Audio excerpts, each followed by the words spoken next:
personally, I would suggest keep your.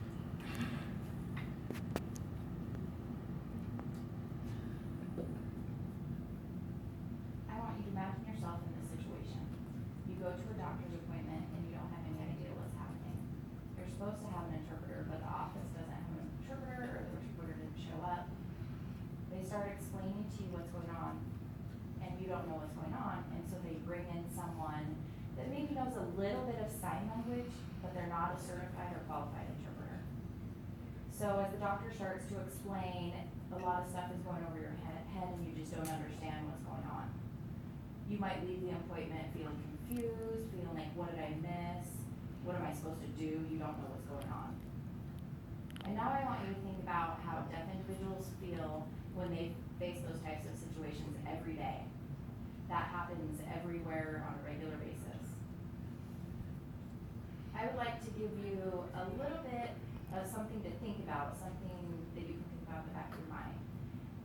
When an individual, when you're working with a deaf customer, you want to have a skilled and qualified interpreter so that the communication can happen smoothly. I have a few points that I'm going to talk about with you today. First of all, it's important to have a certified interpreter, and maybe you're thinking why. But an interpreter, their job is to convey information from ASL to English and also from English to ASL. The communication that happens with a deaf client or individual, the interpreter needs to convey that information. The ADA law, recent law, says that deaf people are entitled to have a qualified certified interpreter. So my first point is that it is important for agencies to provide an interpreter, or hospitals to provide a certified and qualified interpreter. The reason is because they need to be able to translate the language between the client and the other person that the conversation is happening between, for example, like a doctor. Qualified interpreters versus not qualified interpreters, there's a huge difference. I'm going to show you a couple of visuals. So my first visual aid, it's from a while back, but a lot of people know about it. It's when there was a funeral and there was basically a fake interpreter interpreting at the funeral. Crystal, would you mind coming up here and interpreting exactly what this presentation is so that viewers can see the difference between a qualified interpreter and a non-qualified interpreter?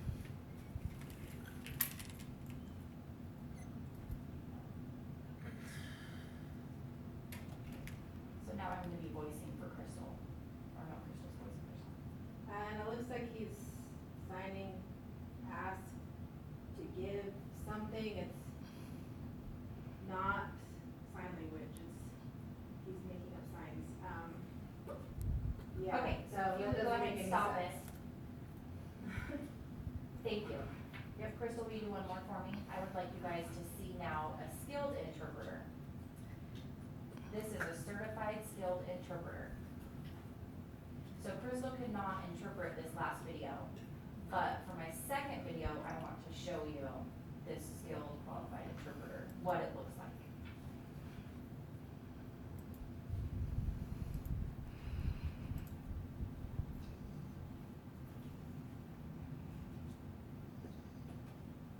Do you mind? I'd like to stand, please. Okay, thank you. All right. Okay. So everyone watching, this is about in the spring. I'm having a hard time seeing because the video is kind of pixelated, but she is signing clearly. He's being silly and signing about the, okay, here. Anyway. So thank you. I hope that you can see the difference between these two videos, a qualified and a non-qualified interpreter. Thank you, Crystal, for interpreting.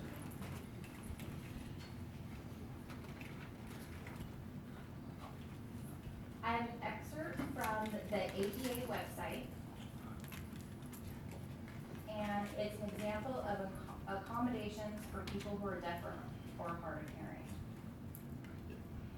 For a sign language interpreter, when the exchange of information is complex, the most effective way to communicate with a person whose primary language is sign language is through a qualified sign language interpreter. A qualified interpreter is one who is able to interpret effectively, accurately, and impartially, both receptively and expressively, using any necessary specialized vocabulary. Due to the complex nature of tax return discussions and maintaining confidentiality, the use of family, friends as interpreters is discouraged. And remember to speak directly to the person who is deaf or has a hearing loss, not to the interpreter. Now my next point is here in Idaho, there's not a law that requires interpreters to be certified or qualified even.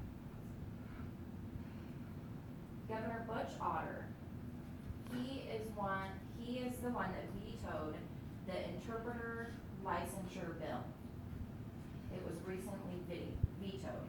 And the reason that he vetoed it, his quote was, "In vetoing this bill, I commit its administration through the Bureau of Occupation Licensing to work with all stakeholders to address the concerns that have surfaced with this legislation to make sure that we achieve the policy of certified interpreters."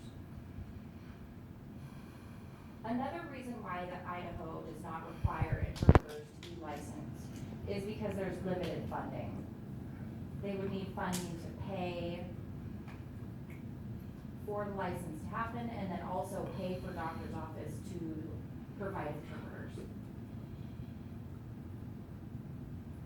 Oftentimes, people ask me, or tell me, is it really necessary, or why can't someone just show up who knows sign language to interpret for somebody? And I'm gonna explain that a little bit more.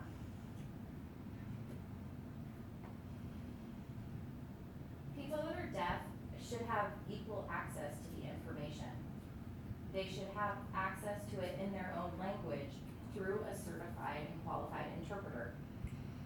The interpreter should be someone who has experience and has practiced in that language.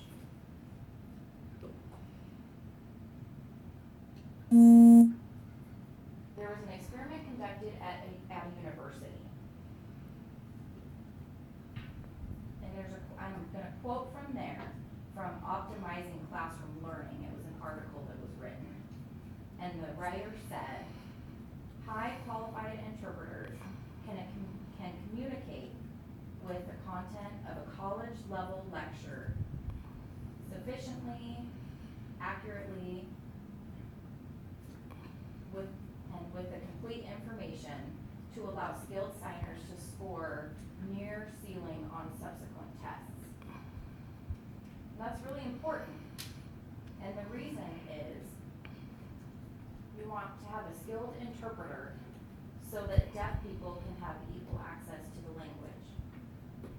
That's how we as deaf people access the information, and then we will be able to perform that information later.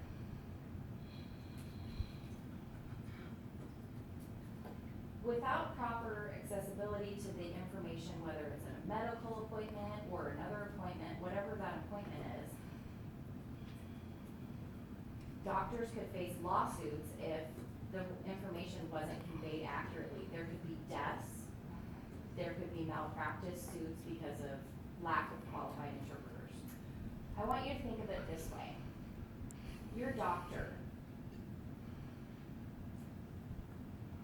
if they come into the office and they tell you that something's wrong with your heart, and say you're a deaf client and you're sitting there and you can't hear what's going on, and the doctor comes in and they're examining you and they're talking and it's not making sense, you feel like you don't know what's going on, you're confused.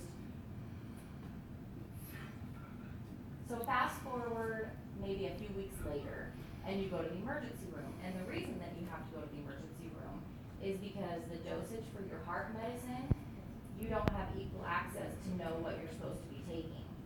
It can be really scary.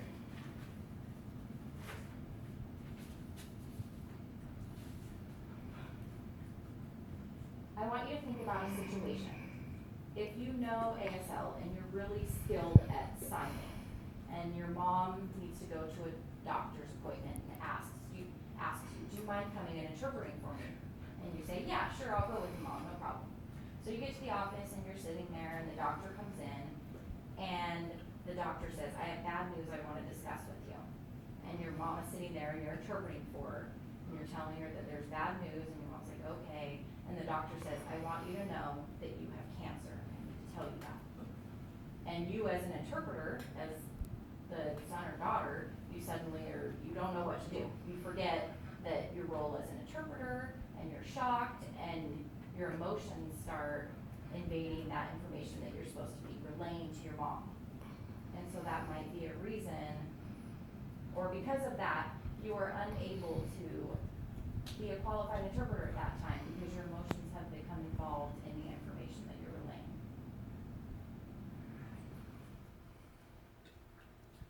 So now I'm going to talk about the solution of what I think will solve this problem. First, obviously, we need to have qualified, certified interpreters. That means that that person needs to be able to show their qualification and certification through RID. RID, the Registry for the Interpreters of the Deaf. They need to have the proof shown that they are qualified and certified. And so if someone, a company is looking for an interpreter, they can contact RID and they know that that interpreter is qualified and certified, and they know that they're skilled enough to do the job. The second solution that I have is for hospitals to set up a 4-hour on-call, a 24-hour on-call interpreter. It would be a medical interpreter for the hospital. And so that person, that interpreter would be ready if a deaf individual showed up. That interpreter is local and they would be able to be there and also set up follow-up appointments at that time. So in summary, I just want you guys to understand how important it is that not just for deaf individuals, but also the community, for everybody that's involved with the deaf community, to know that the importance of having a quality certified interpreter. It's something that we need to move forward. Communication is of top importance and it needs to be equal access. So I encourage you to remember that in future events, that we need to have equal access through qualified certified interpreters.